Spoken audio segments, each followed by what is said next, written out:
Morning guys, ngayong buntag. Grabe, ang aga ko pang lumabas ng bahay today kahit na dapat nagpapahinga tayo dahil today is the day before our Mount Apo hike. And meron akong list na kailangan kong kompletuhin. So, naghiwalay muna kami ni Kuya Kyle, sumama muna siya sa kapatid ko, and right now nandito ako sa pharmacy to get medicine.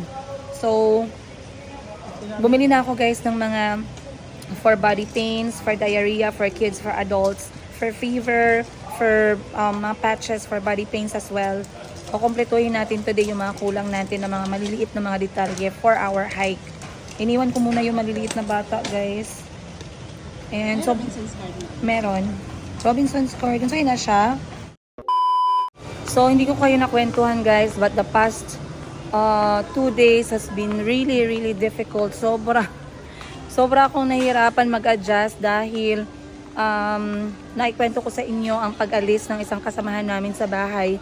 And mamaya kwentuhan ko kayo kung ano ang nangyari at more reasons kung bakit umalis and yung mga transition sa bahay. Mamaya mag-usap tayo. Pero ngayon, I will do my grocery muna. Meron akong konting kailangan ng mga items. Kuha lang tayo ng basket. So, let's go back kasi nga kami mag-a-attempt na akyatin ng Mount Apo, and dahil dyan, kailangan natin kompletuhin yung mga must-have, and kami ay nakapag, ano ba? Dito na lang tayo guys sa cart. Yung mga importante medyo malalaking gamit, na kompleto ko na, pero meron pa rin akong kailangan ng mga maliliit na mga bagay katulad ng mga konting snacks, pagkain, and also mga gamot. So today galing ako sa pharmacy and I got some medicine para sa amin ng anak ko at saka ng kapatid ko. Kasama ko din pala dito si Parts. Tapos ako'y kukuha ngayon ng maliliit na energy food. Pwedeng food bar, pwedeng chocolate. Kasi nung nag-hike kami last time sa sa Lake Holon, chocolate has been really helpful. Lalo na yung sa part na talagang ubos na yung energy namin guys at medyo matamlay na kami, pagod na kami. Ang bilis makapagpa-up ng energy ng chocolate. So ngayon bibili ako ng chocolate. What is it? It's Uganda. It's a what? Ugandan crane. It's a flag. What's the flag for? Uganda flag. We're gonna take photos and send to your dad. He will be very proud. Right? It's so big. Yeah, because the mountain is big. We're gonna put it on top? Mm. Wow. Are you excited? Yeah. But you pray that Allah will give us good weather. It's kind of raining. When does our climbing start? Tomorrow. So wait, so maybe it didn't rain there because it's here. Right. Like let's say I'm in Patum Tania and it's raining. Mm. And then, but when I go to football in Samut Prakan, there's no rain. So Exactly. it's like 1 hour away. If it's a bit far, then the rain might not be good. Good morning, guys. Maayong bungkag, sabi ni Chico. Maayong buntag. Wow, rough road. Good morning. Time check, alas 6 pa lang po ng umaga. Ako'y nagising dahil ngayon ay ang araw ng aming pag-alis ni Kuya Kahil, ng kapatid ko, at ni Parts papunta ng Toril. Ngayon magsisimula ang aming adventure to try na maakyat ang summit ng Mount Apo. And I'm going to start this day with a walk kasama ang aking 11 years old na anak.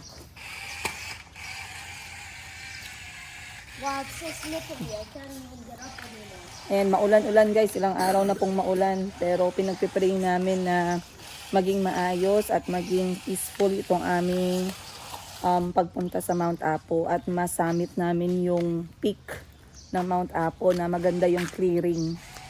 Kasi ang ganda talaga ng weather at ng sky at ng mga pictures and videos kapag kayong clearing ay napaka maliwanag. Pero regardless, of course, ang importante ay safe.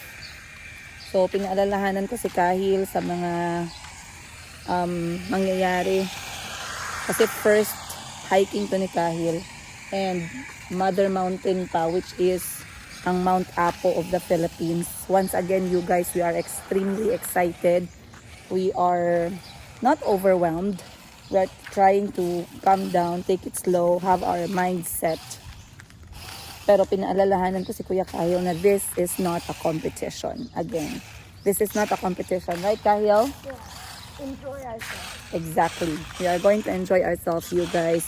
We're going to enjoy the nature. We're going to appreciate God's creation. We're going to appreciate the time that we are together with family and friends. I wonder, can I bring my truck? No, you can't. We're going to be walking a lot. No time to carry a truck. Did you see the bag that I packed? It's even bigger than you. Ay, nako. You shower when you reach home because it's quite drizzling. So, napakaganda po ng umaga. Ngayon, iniwan muna namin yung mga maliliit na kulot. Dito muna tayo sa malaking kulot. This way? Kahil, I'm going to tell you something. Yeah. I'll see how you're going to react. Kahil, I'm going to tell you something. Cut your hair. No, You're rude. I'm not rude. It's my boundary. It's your boundary. Yeah. We have to leave them with their boundary, you guys. As early as now, tinuturuan ko na yung mga anak ko ng boundary nila. Boundary ni Chico, boundary ni Calvi when it comes to physical aspect.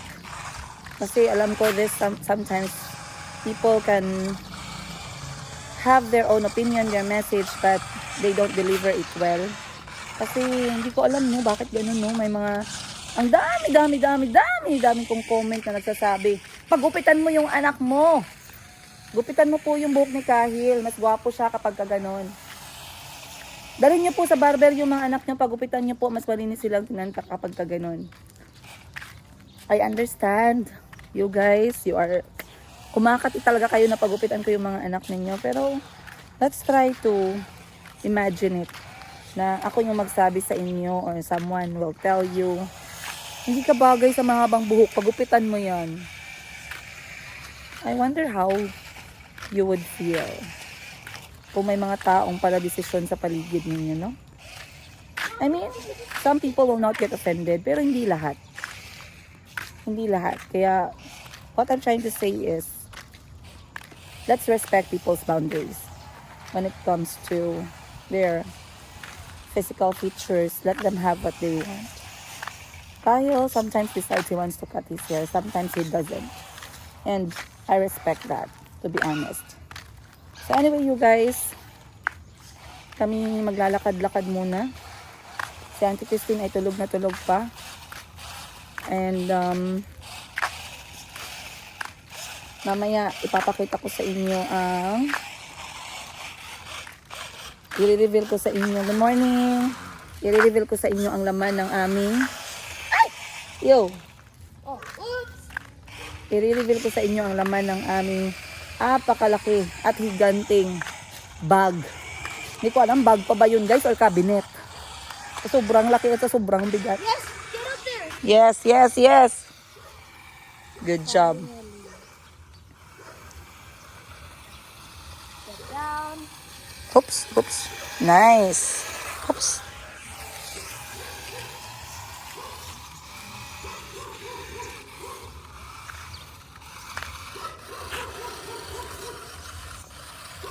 I need a way to get it out there. Like, it's not, oh. Kaya let's go this way because the dog is... We're making the dog angry. Let's go back to our way. Road rat. Let's go. Can I go under? Yeah.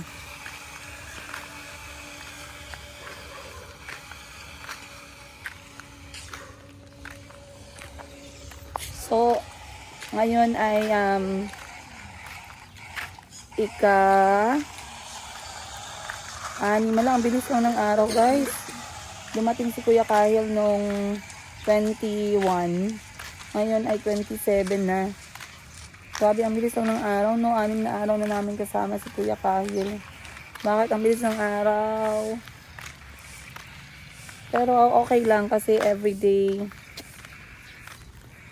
is very worth it and amazing. Kahit may away dito, may iyakan doon. Sige, go. Nahanap nga pala nila yung mga kapatid nila, guys. Ayan, Asri at si Ali. And I don't know what to tell them. Kasi tinry ko pong i-contact yung dalawang bata pero wala pa ako natatanggap na reply. Yun lang yung only way na makontak ko sila kasi wala na po akong ibang kilala doon na mapagkakatiwalaan. Maliban sa kay Kuya Nasri tsaka kay Ali. Hindi ko alam bakit hindi nakakapag-reply. Siguro dahil ngayon ay Christmas season at kapag ka-Christmas sila po ay pinapadala sa probinsya. Para magbakasyon.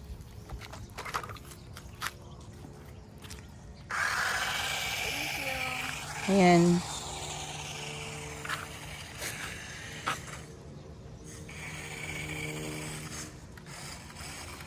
Go, go, go. You have to start running today. Running? Kahil, can I ask you something? Seriously, do you enjoy traveling alone since you started traveling alone? Well, yeah. You enjoy it? Yeah. Because, well, I can learn how to be a bit more responsible. Wait lang.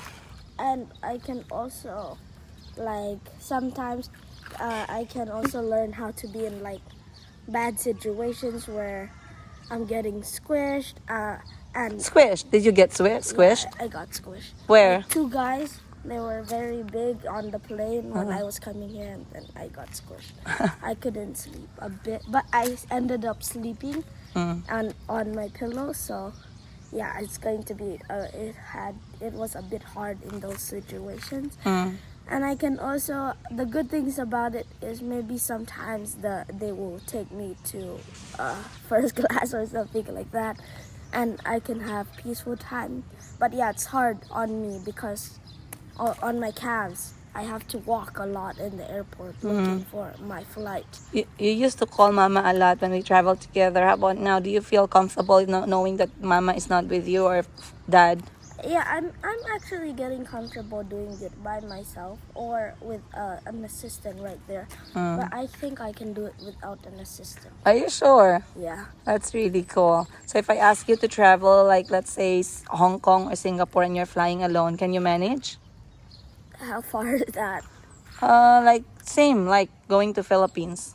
Well, I think if it's not too far flight, I can handle. But if it's like going from Asia all the way to Africa, yeah, it's going to be very hard for me. How about the airport? Airport is a very big place. A lot of people, a lot of offices, a lot of people in uniform. How does it make you feel? Does it make you feel nervous now? Or how does it make you feel when you go inside an airport? Is it overwhelming? No, all I have to do is just focus on myself, not focus on anything else. Just focus Yeah. what I'm supposed to do. And the flight, how do you find the flight? You find it comfortable? What's the most tiring part for you when you fly alone? Walking, That's the walking. just the walking, yeah. It's They like- don't give you the wheelchair or It something. gives you like 15 minutes to get to my Gate. my gate, yeah. That's the hardest part. Yeah, it hurts a lot. Okay. For those check-in and stuff, it's not hard because you are the first one, right? Yeah, I'm always the first one. Actually, I've always wanted to be the last one because like it's easier when you're the last one. People don't squish you. People don't try to say Right. excuse me. Right, yes. So like when I'm going last, I can just go inside the toilet peacefully without anybody coming through to go to their seat, True. which is going through the toilet. True. And it takes me forever to get And- back to my seat. And if you're the last one, by the time you go inside the plane goes shh, right?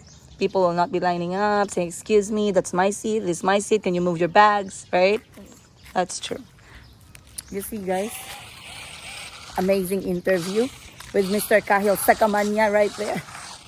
Kita niyo naman ang sagot ng anak ko.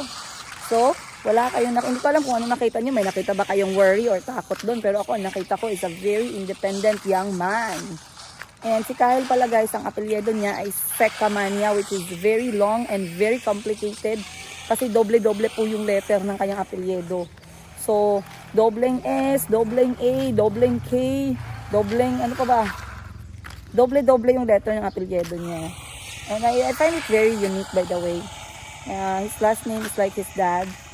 So, Kahil's full name is Prince Kahil Pareño, which is my name, and Sakamanya, which is his dad's last name.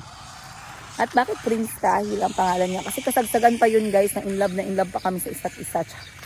At yung tatay niya, yung nagpangalan sa kanya, gusto ng tatay niya ay, ang pangalan ko ay meron sa pangalan ni Kahil. So, nag-decide yung tatay niya na lagyan ng Prince sa harap, knowing na Princess yung pangalan ng nanay.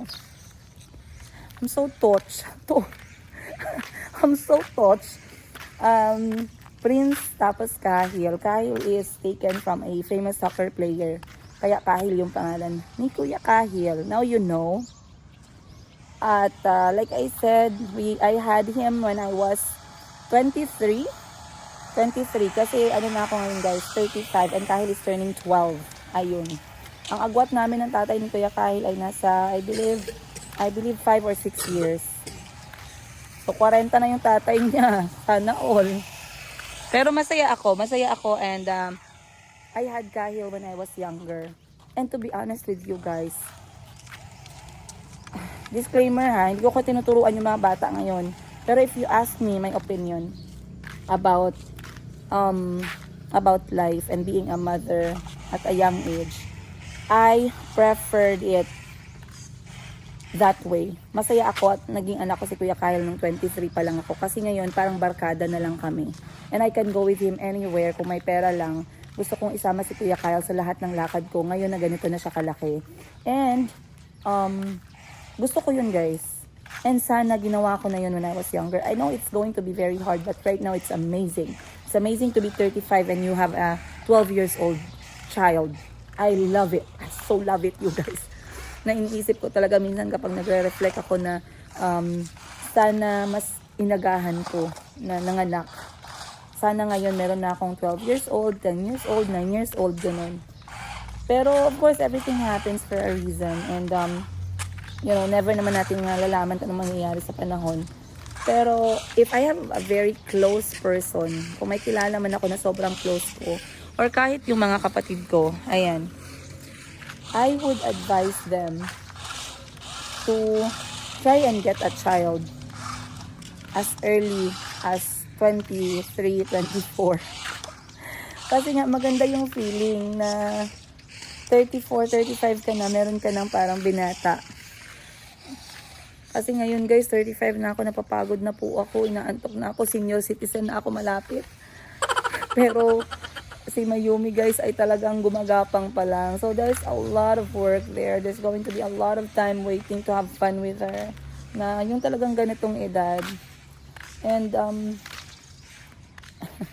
I think it would be amazing. Na-imagine ko, parang napipicture out ko na. Kasi dati no, meron tayong thought na meron tayong isip na 23, maagang naglandi, ang daming salita. Pero actually, na-realize ko as a mother, it's amazing. Amazing na magkaroon ng ganyang edad na anak at this point ng buhay ko. So, ngayon, dahil bata pa sila, Calvi guys, kailangan ko mag-make sure na meron akong energy, na maayos yung health ko, na hindi ako paluya-luya. Kasi nga, bata pa sila.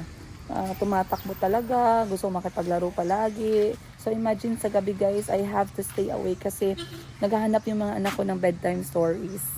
So siguro kung 12 years old na sila ngayon guys, sila na lang yung nagkwekwentuhan mag-isa sa kwarto nila. Hindi na nila ako kailangan. So ngayon marami kailangan kong i-check yung health ko. Kailangan kong pumunta sa gym to make sure that I'm on point. I still have the energy. I'll still be active. Pero anyway, it's okay. No matter what, I still enjoy being a mother to my children. Kahit na minsan guys, parang overstimulated talaga ako sa mga anak ko. And at first, dati guys, hindi ko maintindihan yung word ng overstimulated as a parent.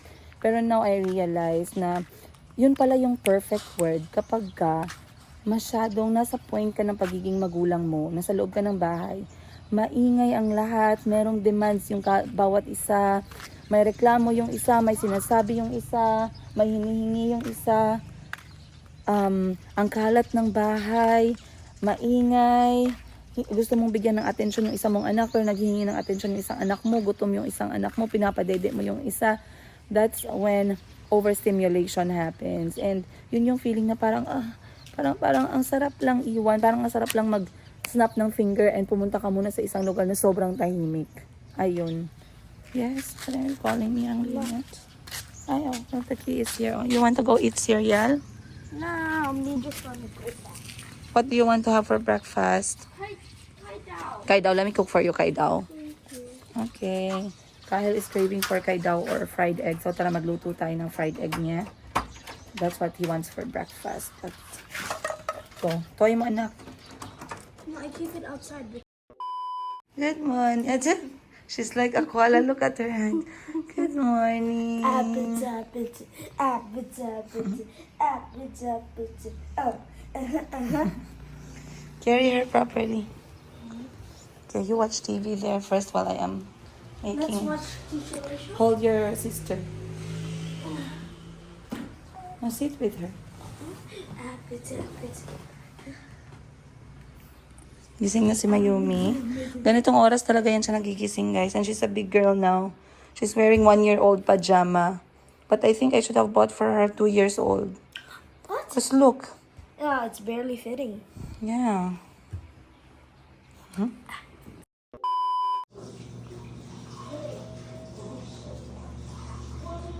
Ayan, guys. Alas 8 na at gising na ang lahat. So mag-walking sana kami sa labas kaso umuulan man. So dito na lang sa loob. At para makayanan ko ang pag-alaga kay Mayumi habang si Auntie ay nasa kusina. Ang mga bata po ngayon ay nanonood ng TV kasi holiday naman. Sige, go. So kumakain lang si Mayumi ng saging, guys. Nangyari sa headband mo, nak.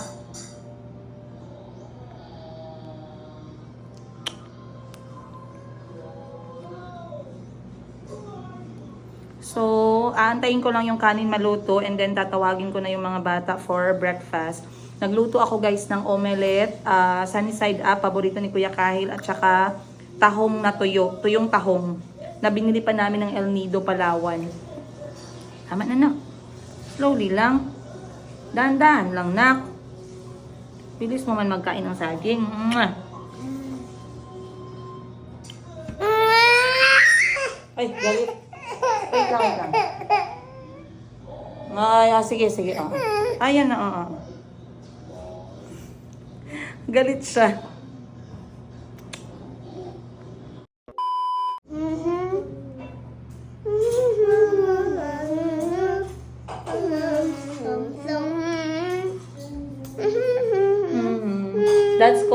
That's called humming.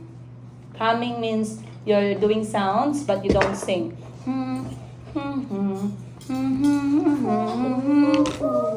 Now that's singing. Calby likes to Chico, you sing. want Kaichiel? They all like Kai Tiao. Mom, this is Turner from Kaila? Frankie. You sure? Yeah. Okay. Mom, Turner, Mr. Frank Computer, and Simon. Who are those people? I don't know them. There's Frankies. Oh, and this like And soy sauce for them. they sound like Mr. Frank Computer. Like the egg. Which egg? Yeah, I know. Calby likes omelette. Kahil likes sunny side up. Chico likes sunny side up. Nasri likes omelette. Ali likes omelette. Mommy likes. I like sunny side up. Yeah.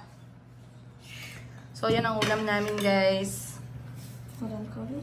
Yan, for breakfast. Then we have fruits. Si Mayumi kumain na ng saging. And I'll get eto some. po yung tahong na tuyo. Ayan. Ang galing, no? Galing El Nido, Palawan pa yan, guys. Sarap. Yeah, they like fried rice. Auntie Tulia Mele. Tulia Mele enough first. Then give him Kai Dao and soy sauce. Please. Salamat po. Oy. Wow, Chico, eat banana first. Wow, ojo. Oh yeah. Oh yeah, Chico in the house. Back in the game. Oh yeah. Thank you, Kuya Kyle, for being a big brother and helping Mama. You want soy sauce, Kobe? Yes, please. Chico, you want soy sauce? First comes Kanya-kanya na lang kayo, anak. Maningkamot kayo, kay si Mama lang dito, oh. Kobe. Itong isa naglalambing kay Mayumi. And Siya yung pinakamalambing kay Mayumi. Tsaka nang gigigil palagi. Kiss na kiss. I love wet kite down. I like Yeah, I know. Mama. Tahi likes kay Dowd, sunny side up egg that is half cooked. Chico ice with mommy. I'm sitting with mommy here. All of you sleep with But Mommy. I'm sitting with my knee. It's okay, I'm sitting also with Chico. Start eating. You can Start eating na, sige na. Then there's milk. Gatas, itlog, saging. Look at Abi, what saan ang saging? Saging? Nice. Look at I don't have a new spoon. That's okay. That's the spoon for 3 years old. Anak, gusto niya ng bagong kutsara, yung katulad kay Calvi. Chico, Yung you must ganito, be oh. happy what you have. Oh, very good. You're back in the game. You must be happy what you have, right, Mom? Opo. I must not be happy with what I have. How about Mayumi? Look what I'm play. Let me see. Wow. Tapos nagtataka sila, bakit kailangan ko magtrabaho? Tingnan nyo guys. Ang laki po kumain ng mga anak ko. Si Mayumi, oh. You're welcome, anak. Did you enjoy? Busog na? Uy, this is for Mayumi. That's for you. Your banana is there. This one is for Mayumi. Look small. Umiyak si Chico. Akala niya saging niya to. Hoy! Chico! Yan ang saging mo, oh. Uy, who's that? Uncle Butts. No. Malakas po kumain yung mga anak ko, guys. At saka hindi lang kanin ng kailangan. Dapat may ulam. Tsaka from time to time, sana may prutas din. So, masaya ako, Lord. Salamat po sa blessing, sa health, at sa physical energy na binibigay nyo. At nakakayanan ko magtrabaho para sa bahay. Ayan. So, pinipilit ko po. Namamayat yung mga anak ko kahit nagba-vitamin. Siguro dahil din sa genes nila. Ang payat din kasi ni Nasri tsaka ni Ali eh. Tsaka payat din yung tatay. Kasi kung todo naman yan, wala naman siyang sakit. Kung todo kumain, kung todo I vitamins. want to go to the gym and exercise. What? You're just 5 years old, silly. Ay, no, not for fighting, man. But Chico already knows how to fight me. How He na bite me, Oh, scratch oh. me, he beat me. Be patient, huh? Kao na gang. Oh, because sitting with me. Kyle is already finished. Kyle is already busog na. Nothing Tubig mo, Kyle. 2 glasses, please. 2 glasses. Did you say thank you to Auntie for preparing food? I called that.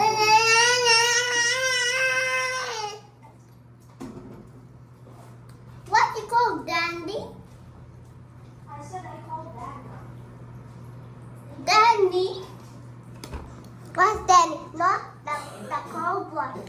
Mom, Po. Mom. Kyle's called Dandy. Where are all my Beyblades I give you? I don't know. Oh, here's my Beyblade. Where's it? Oh, no Beyblade? You lost it. Busog na? No? Aloy na. Right? Aloy na. Kyle Mac. Mom, aloy na. Aloy, ma. Not me. Tito, aloy na. Delicious. Gang, Hello, ma'am. paadto na akong driver ha. Gatawag daw siya sa imo ha, wala daw kagatubag. Ay, wait lang. Magpangit pa siya. Lagi, magtawag siya para lang i-confirm kung asa siya banda magadto ha. Bantayo lang imong phone. Oo. Sige, sige. Ang pangalan niya kay... Ha? Zaira. Zaira, okay. Wait lang. Tubagay ang tawag ha. Wala. Mama. Hindi black. Did Zaira have mom talk to you? Mom, Flutter. Mom, you know who's Flutter? Mommy. Goob. Goob. Goob have clothes. Got what? He has long. That's my favorite character and he looks cute. So,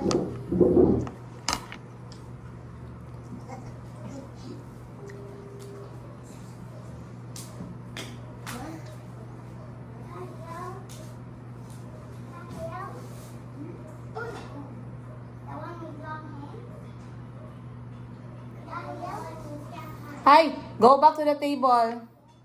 Go back now. Go back. Go. No, I'm talking to my dad. Kahil, go to the bedroom first. Chico and Calvi, since when do we stand up? Mama, Mama, see my dad. The table. Here. Look. Okay. What's this, Mom? Mom, I only have to eat all the banana. Opo. Why?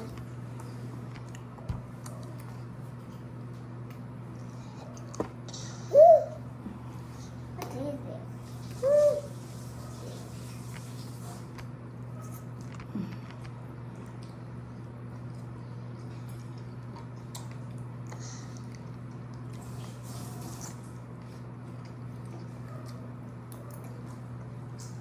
I sent her a message.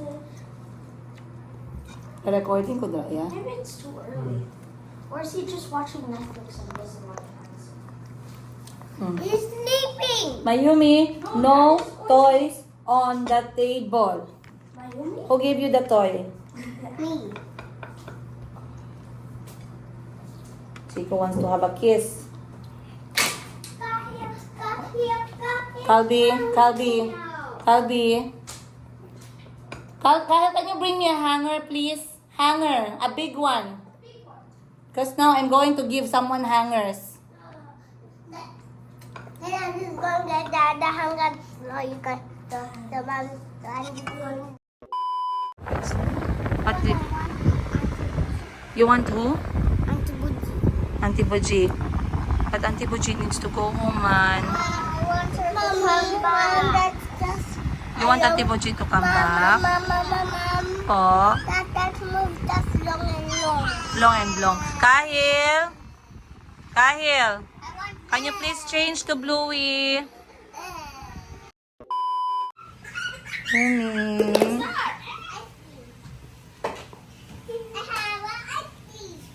No, no. Daghanag lang ako.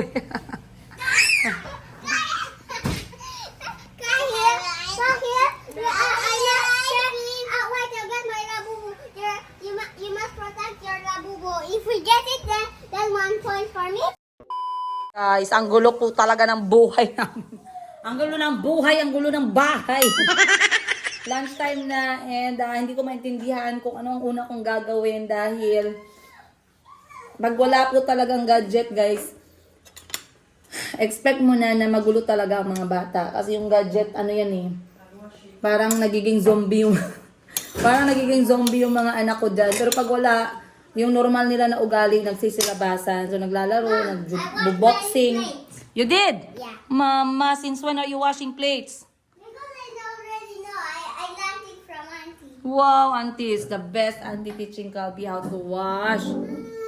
And dahil ngayon ay tig-ulan na naman at baka nag-harvest sila ng manok, guys. See Auntie washing. Kasi ang mahal ng kilo ng manok ngayon, ang dami na naman pong langaw. So ako'y nanananghalian, nagluto si auntie ng adobong manok na tag 300 pesos ang kilo. Ang mahal po. At ako'y kakain at magpre-prepare na dahil aalis kami ng alas 2 ng hapon papuntang Davao. Kahil believe Kahil first is showering. So ako'y kakain na guys. At ganito po talaga yung galawan pag busy ang buhay ko. Wala pa po akong ligo simula kahapon hanggang ngayon. Mamaya na lang ako maliligo.